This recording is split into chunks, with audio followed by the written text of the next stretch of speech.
కలుపుకోవాలి. సో ఇప్పుడు టమాటాలన్నీ బాగా మగ్గాయి కదండి. ఇప్పుడు ఏం చేద్దామంటే 1 టేబుల్ స్పూన్ ధనియాల పొడి యాడ్ చేసుకుందామండి దీంట్లో.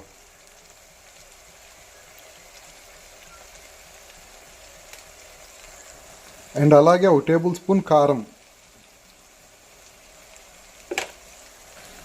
అండ్ నెక్స్ట్ చిన్న స్పూను పసుపు యాడ్ చేసుకుందామండి. ఇప్పుడు యాడ్ చేసుకున్నాం కదా, సో ఇవన్నీ కొంచెం బాగా కలుపుకోవాలన్నమాట ఇలా.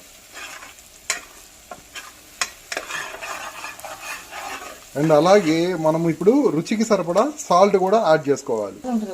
సాల్ట్ యాడ్ చేయమన్నాం కదండి, ఇప్పుడు చిన్న టేబుల్ స్పూన్ సాల్ట్ యాడ్ చేసాము. అంటే నేను రాక్ సాల్ట్ వాడతామండి, యాక్చువల్గా పింక్ సాల్ట్ అంటారు దీన్ని. మేము వచ్చి కొంచెం హెల్దీ పరంగా ఇది వాడుతున్నాం అనమాట. సో ఇప్పుడు సాల్ట్ మొత్తం కలిసే వరకు ఇలా కలుపుకోవాలి. అండ్ ఇప్పుడు 1 టేబుల్ స్పూన్ కసూరి మేతి అండి.